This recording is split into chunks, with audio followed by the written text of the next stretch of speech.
Dear students, next topic हम cover करने जा रहे हैं relationship between kinetic energy and absolute temperature of gas. इससे पहले टॉपिक हमने कवर किया था काइनेटिक गैस इक्वेशन। उसी का यूज कर हम रिलेशनशिप निकालेंगे काइनेटिक एनर्जी और टेम्परेचर ऑफ गैस के बीच में। तो काइनेटिक गैस इक्वेशन क्या है? PV equal to 1/3 mN/U²। m यहाँ पर मोलर मास को रिप्रेजेंट कर रहा है गैस पार्टिकल के, n यहाँ पर नंबर ऑफ मोल्स को रिप्रेजेंट कर रहा है, और u यहाँ पर क्या है? Root mean square speed. तो यहाँ पर हमें रिलेशनशिप काइनेटिक एनर्जी के साथ निकालनी है। काइनेटिक एनर्जी क्या होगी? Half of mu²। तो इसको हम रीअरेंज करते हैं, इसको हम 2 से मल्टीप्लाई भी कर दें और 2 से डिवाइड भी कर दें तो कुछ फर्क नहीं पड़ेगा। तो यहाँ पर हाफ mu² को हम क्या लिख सकते हैं? काइनेटिक एनर्जी पर मोल। PV क्या होगा? nRT।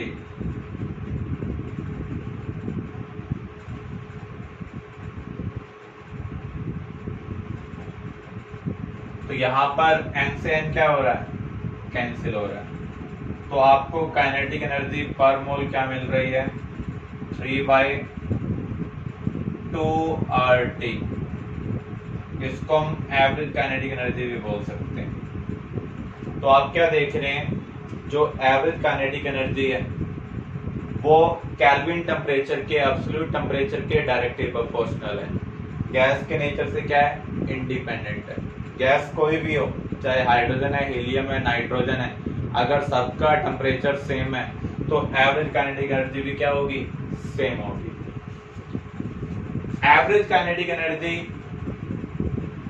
पर मॉलिक्यूल क्या होगी?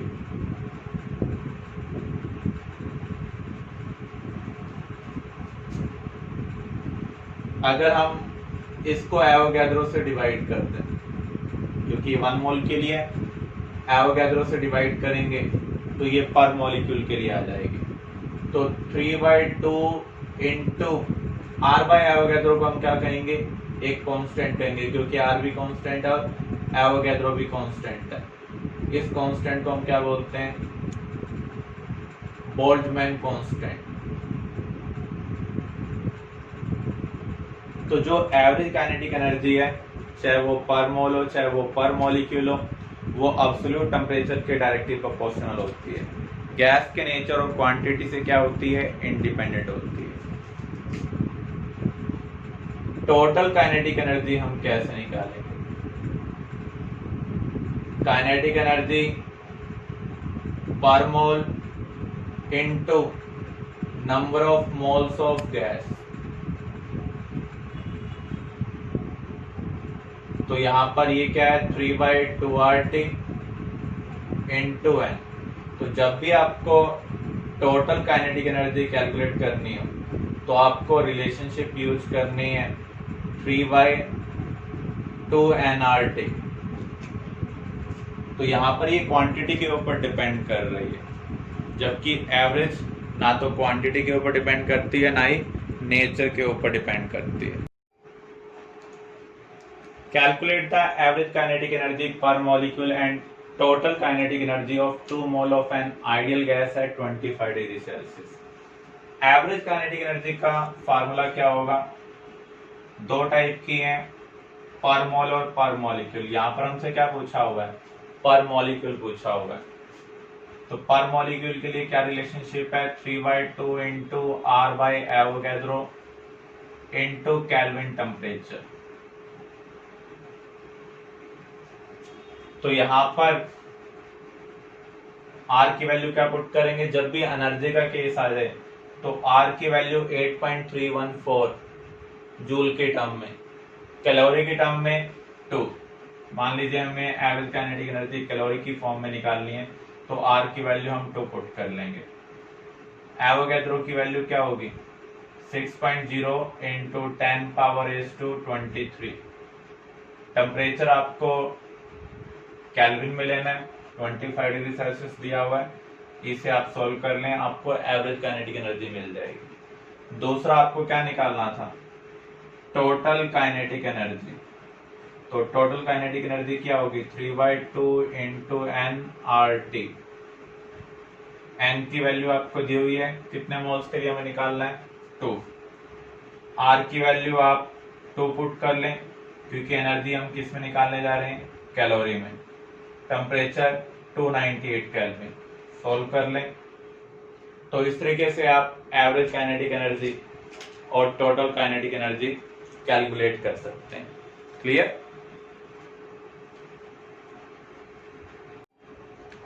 नेक्स्ट टॉपिक, मॉलिक्यूलर वेलोसिटी और स्पीड।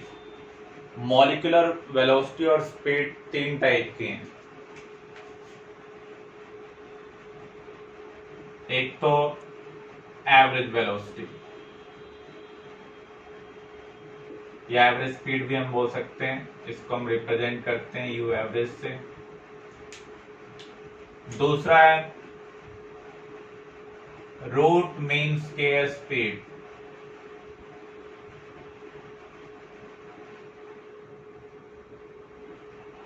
URMS। तीसरा है मोस्ट प्रोबेबल स्पीड,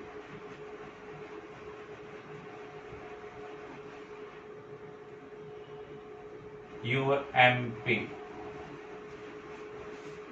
अगर आपको इंडिविजुअल पार्टिकल की स्पीड पता हो, मान लीजिए U1, U2, U3, speed of 3 particles, तो हम इसका U एवरेज कैसे निकालेंगे, सभी स्पीड का आप सम करेंगे, जितने पार्टिकल्स आपने कंसिडर किए हैं उससे आप डिवाइड कर देंगे। इस तरीके से जो स्पीड आएगी that is average speed. URMS आप कैसे निकालेंगे, उल्टा करना है आपको इसका। सबसे पहले आप स्पीड का स्केयर करेंगे, उसके बाद मीन निकालेंगे, उसके बाद आप क्या करेंगे, रूट करेंगे। तो अगर आपको 3 पार्टिकल की स्पीड दी हुई है, तो सबसे पहले हम इनकी स्पीड का स्केयर कर रहे हैं, फिर हम इसका मीन निकाल रहे हैं स्केयर का, फिर हमें क्या लेना है, रूट लेना। तो जब आपको इंडिविजुअल पार्टिकल की स्पीड दी हो, तो इस तरीके से आप एवरेज और URMS निकाल सकते हैं। मोस्ट प्रोबेबल स्पीड का मीनिंग क्या है, मान लीजिए आपके पास 100 पार्टिकल्स हैं, 10% पार्टिकल की स्पीड है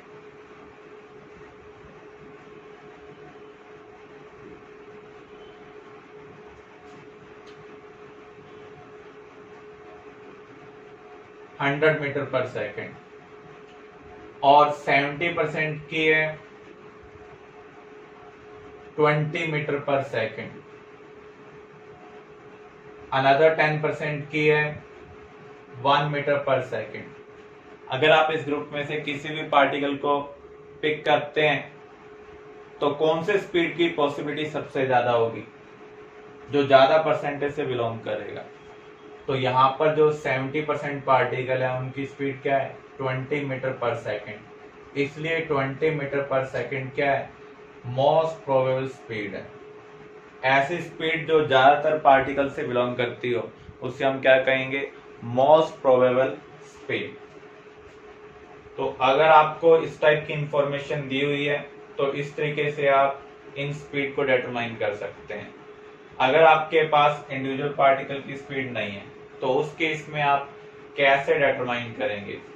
URMS के लिए आपको रिलेशनशिप याद रखनी है, 3RT/m रूट।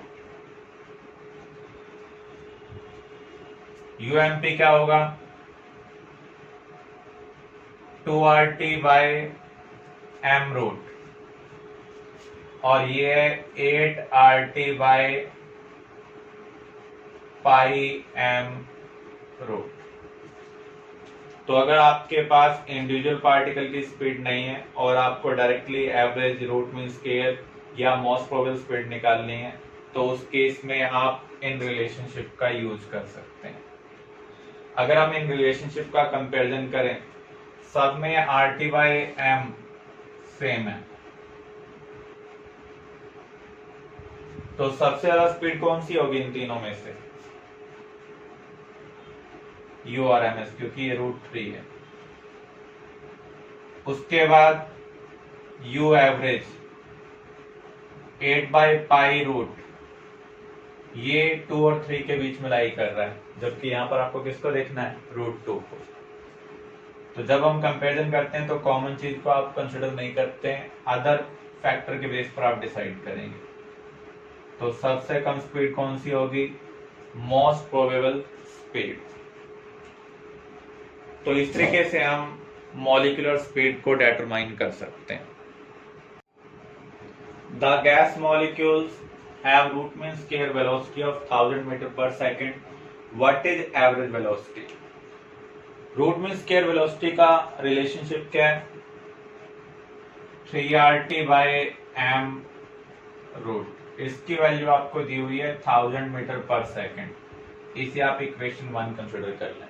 आपको निकालनी कौन सी स्पीड है? Average 8RT/m। मान लीजिए इसकी वैल्यू x है, ये इक्वेशन 2 है। इक्वेशन 2 को 1 से डिवाइड कर दें और x की वैल्यू निकाल लें, that is average velocity of gas particle.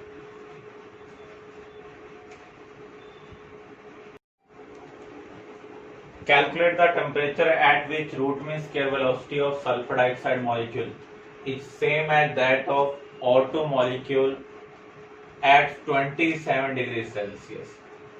तो यहाँ पर जो URMS है किसके लिए? SO2 के लिए।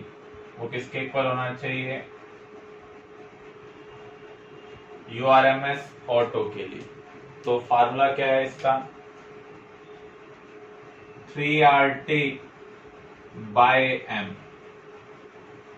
यहां पर हम सल्फर डाइऑक्साइड की बात कर रहे हैं, तो क्या आ जाएगा? Molecular mass of sulphur dioxide.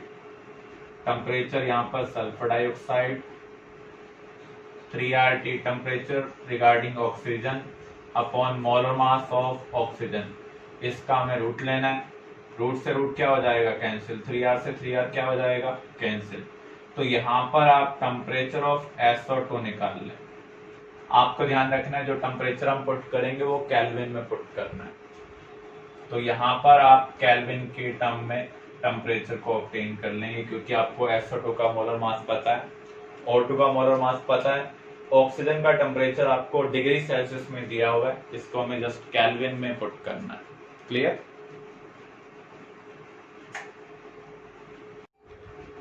Maxwell Boltzmann velocity distribution curve, इसमें हम y एक्सिस के अलोंग फ्रैक्शन ऑफ मॉलिक्यूल को ले रहे हैं, परसेंटेज ऑफ मॉलिक्यूल को ले रहे हैं, और x एक्सिस के अलोंग हम मॉलिक्यूलर स्पीड को ले रहे हैं। हम क्या ऑब्जर्व कर रहे हैं? जब टेम्परेचर इंक्रीज होता है तो मॉलिक्यूलर स्पीड क्या हो रही है? इंक्रीज हो रही है। ऐसे मॉलिक्यूल बहुत कम है जिनकी स्पीड या तो बहुत कम है या फिर स्पीड बहुत ज्यादा है। पीक से जो स्पीड बिलोंग करेगी उसे हम कहेंगे मोस्ट प्रोबेबल स्पीड, क्योंकि पीक किसको रिप्रेजेंट कर रहा है? मैक्सिमम परसेंटेज को। तो मैक्सिमम परसेंटेज से जो स्पीड बिलोंग करती है that is most probable speed. तो जब आप टेम्परेचर इंक्रीज कर रहे हैं तो मोस्ट प्रोबेबल स्पीड क्या हो रही है? इंक्रीज हो रही है। पहले ये थी, अब ये, और इधर स्पीड क्या होती है? इंक्रीज होती है। लेकिन जो परसेंटेज ऑफ पार्टिकल हैं जो मोस्ट प्रोबेबल स्पीड को पजेस कर रहे हैं वो क्या हो रहे हैं? डिक्रीज हो रहे हैं। इस कर्व के अंडर जो एरिया है वो किसको रिप्रेजेंट कर रहा है? टोटल नंबर ऑफ मॉलिक्यूल्स को रिप्रेजेंट कर रहा है। ऐसे ही इस कर्व के अंडर जो एरिया होगा वो भी किसको रिप्रेजेंट कर रहा है? टोटल नंबर ऑफ मॉलिक्यूल्स को रिप्रेजेंट कर रहा है। तो टेम्परेचर आप कुछ भी रखें, एरिया अंडर द कर्व क्या रहेगा? सेम रहेगा। तो हमारा यहाँ पर कंक्लूजन क्या होना चाहिए? जैसे जैसे हम टेम्परेचर इंक्रीज कर रहे हैं मॉलिक्यूलर स्पीड क्या हो रही है, इंक्रीज हो रही है। मोस्ट प्रोबेबल स्पीड क्या हो रही है, इंक्रीज हो रही है। आपके पास एक ऐसा क्वेश्चन भी आ सकता है, जैसे हमने यहाँ पर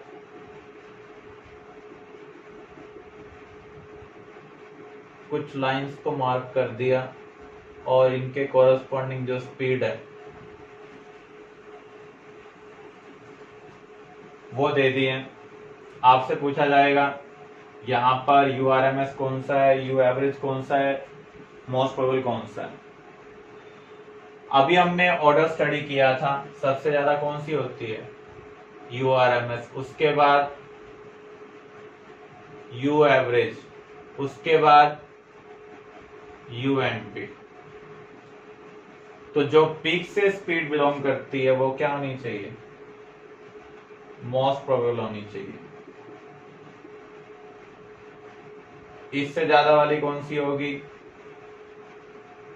U एवरेज, इससे ज्यादा वाली URMS। इसका मीनिंग यहाँ पर जो U5 है वो तो रिप्रेजेंट कर रहा है URMS को, U1 किसको रिप्रेजेंट कर रहा है, U एवरेज को, और U2 किसको रिप्रेजेंट कर रहा है, मोस्ट प्रोबेबल स्पीड को। तो पीक वाली जो स्पीड होगी वो मोस्ट प्रोबेबल होगी, और इस रिलेशनशिप के बेस पर डिसाइड करना है जो नियर बाई की आपको स्पीड दी हुई है वो कौन सी, एवरेज है या फिर मोस्ट प्रोबेबल स्पीड है। तो ये कुछ पॉइंट्स हैं जो आपको नोट करने हैं।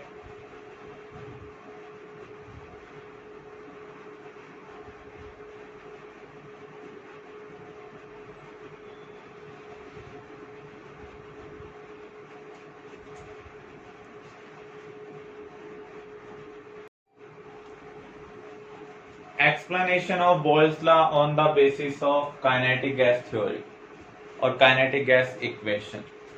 आपने पढ़ा है PV equal to 1/3 mn U square. According to Boyle's law temperature क्या होना चाहिए, कांस्टेंट होना चाहिए। गैस अमाउंट ये भी क्या होना चाहिए, कांस्टेंट होना चाहिए, क्योंकि गैस किसमें प्रेजेंट है, क्लोज कंटेनर के अंदर प्रेजेंट है। अगर टेम्परेचर कांस्टेंट है,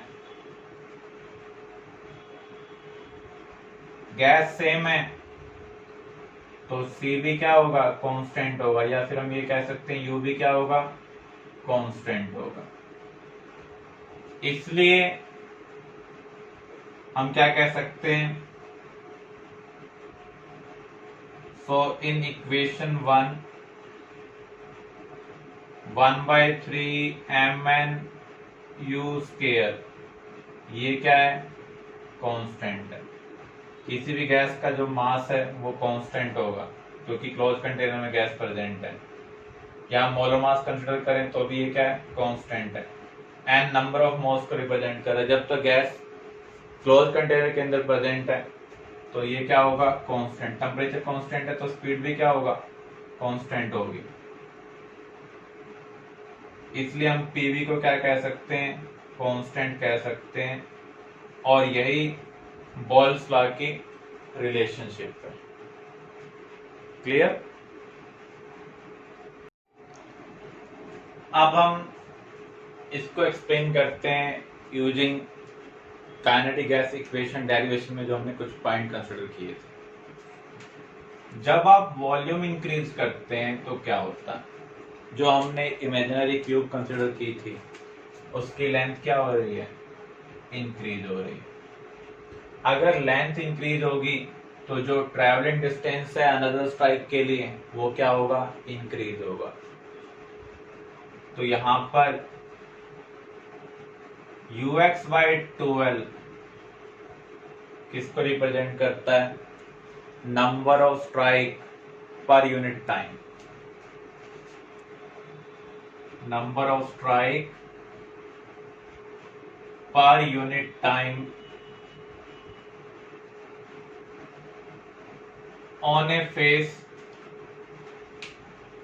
इससे हमें पता चलता है जितनी ज्यादा स्ट्राइक होंगी उतना ज्यादा फोर्स प्रोड्यूस होगा सरफेस के ऊपर उतना ज्यादा प्रेशर होगा, क्योंकि हम वॉल्यूम इंक्रीज कर रहे हैं तो इमेजिनरी क्यूब की लेंथ क्या हो रही है, इंक्रीज हो रही है, जिसकी वजह से जो ट्रैवलिंग डिस्टेंस है वो इंक्रीज हो रहा है। अगर ट्रैवलिंग डिस्टेंस इंक्रीज होगा तो जो नंबर ऑफ स्ट्राइक है पर यूनिट टाइम वो क्या हो रही है, डिक्रीज हो रही है। और प्रेशर किसके ऊपर डिपेंड करता है, directly proportional to number of strike on wall of container, इसलिए प्रेशर भी क्या हो रहा है, डिक्रीज हो रहा है। क्लियर? अब हम चार्ल्स लॉ को कवर करने जा रहे हैं। अगेन हम काइनेटिक गैस इक्वेशन का यूज कर रहे हैं, PV equal to 1/3 mn u square. इसके अकॉर्डिंग क्या चीज कांस्टेंट होनी चाहिए, प्रेशर कांस्टेंट होना चाहिए। यहां पर जो मास है वो भी कांस्टेंट होगा क्योंकि हम गैस सेम ले रहे हैं। जो नंबर ऑफ पार्टिकल्स हैं या नंबर ऑफ मोल्स हैं वो भी क्या होंगे, कांस्टेंट होंगे, क्योंकि हमने क्या लिया है, क्लोज कंटेनर। तो हम क्या कह सकते हैं, V proportional to U square. और U किसके डायरेक्टली प्रोपोर्शनल है, √T के डायरेक्टली प्रोपोर्शनल है। हमने फार्मूला पढ़ा था, U क्या होता है, 3RT/m रूट। इसलिए V क्या आ रहा है, डायरेक्टली प्रोपोर्शनल टू टेम्परेचर।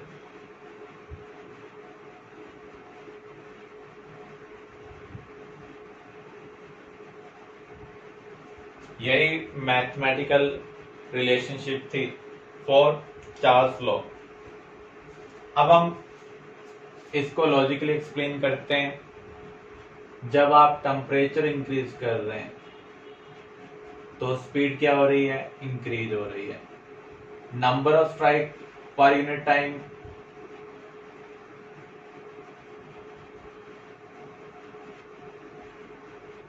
अभी हमने कवर की है ux/2l। u इंक्रीज हो रहा है तो ux भी इंक्रीज हो रहा है, तो हम ये कह सकते हैं number of strike per unit time क्या हो रही है, इंक्रीज हो रही है। मीन्स प्रेशर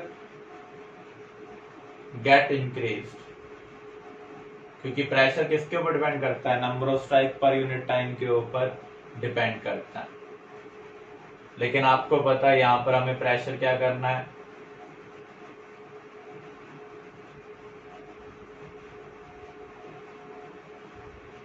कांस्टेंट रखना है।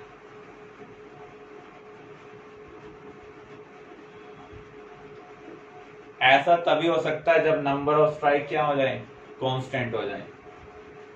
अगर U इंक्रीज हो रहा है तो L को भी इंक्रीज होना पड़ेगा, otherwise number of strike per unit time constant नहीं होंगी। सो L must increase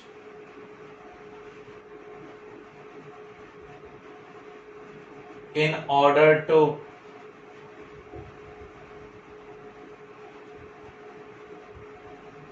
maintain constant number of strike। अगर L इंक्रीज होगा तो वॉल्यूम भी क्या होगा, इंक्रीज होगा। फिर से आप देख लें, टेम्परेचर बढ़ाने पर स्पीड क्या हो रही है, इंक्रीज हो रही है। तो number of strike per unit time भी क्या होनी चाहिए, इंक्रीज होनी चाहिए, क्योंकि नंबर ऑफ स्ट्राइक किसके ऊपर डिपेंड करते हैं, U/2l। तो यहाँ पर अगर U इंक्रीज होगा तो नंबर ऑफ स्ट्राइक इंक्रीज होंगी, तो जिसकी वजह से प्रेशर इंक्रीज हो सकता है। लेकिन इस केस में प्रेशर क्या होना चाहिए, कांस्टेंट होना चाहिए। प्रेशर तभी कांस्टेंट होगा अगर U इंक्रीज हो रहा है तो L को भी क्या हो, इंक्रीज किया जाए। अगर L इंक्रीज होगा तो कंटेनर का वॉल्यूम भी क्या होगा, इंक्रीज होगा। सिमिलर वे में हम गेल-लेजैक को भी एक्सप्लेन कर सकते हैं।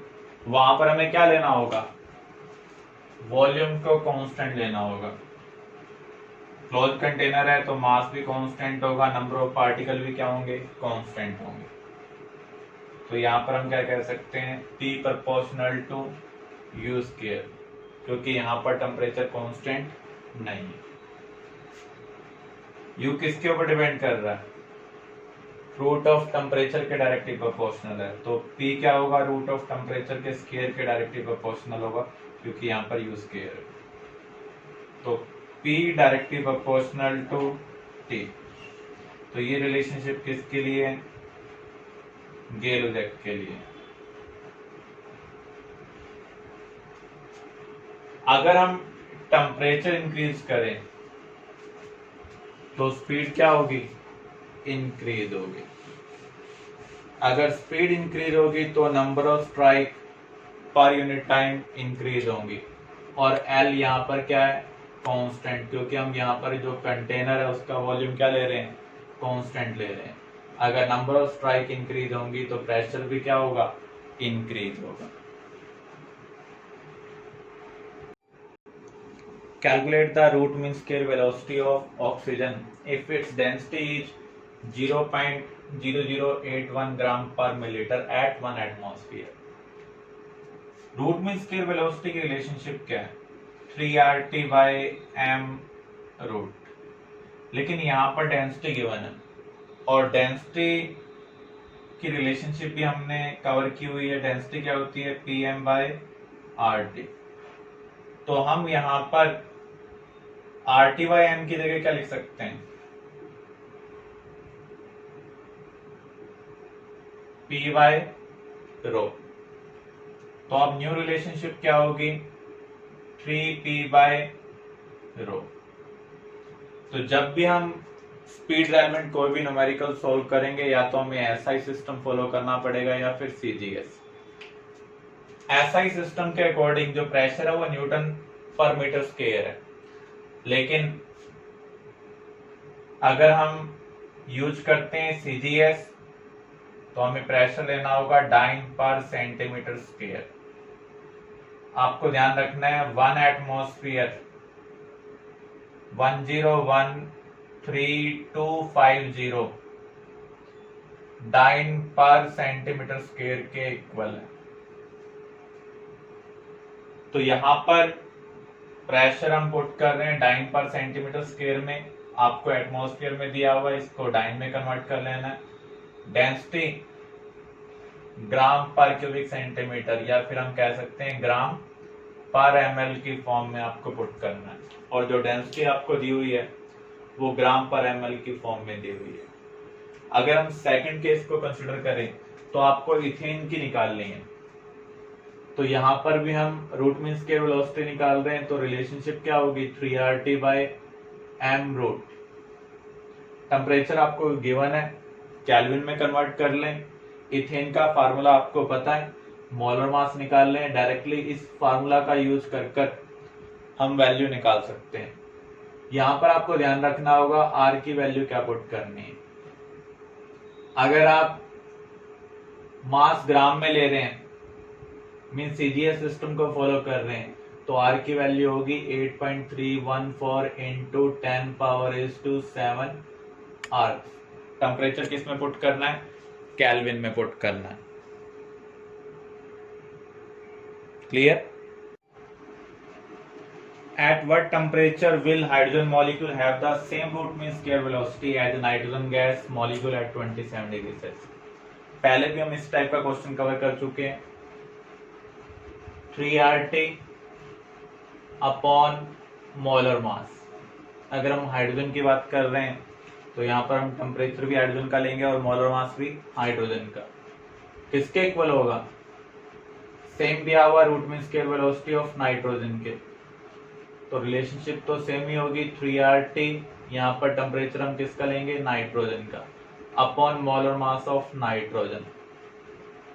रूट से रूट क्या हो जाएगा, कैंसिल, 3R से 3R कैंसिल। मोलर मास आपको पता ही है हाइड्रोजन नाइट्रोजन का, टेम्परेचर आपको नाइट्रोजन का दिया हुआ, लेकिन इस टेम्परेचर को हमें केल्विन की फॉर्म में यूज करना है। 273 हम ऐड कर लेंगे और हाइड्रोजन के लिए टेम्परेचर निकाल लेंगे।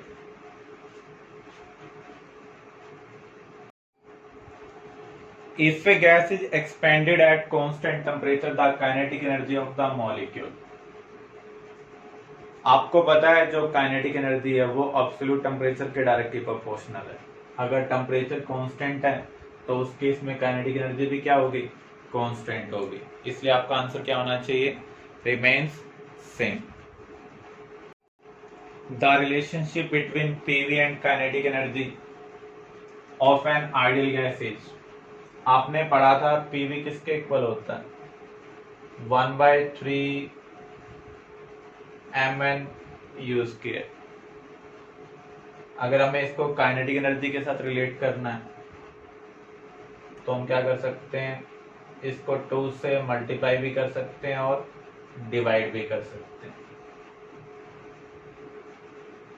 तो यहां पर अगर हम एक पार्टिकल को कंसीडर करें तो n की वैल्यू क्या होगी, 1 होगी।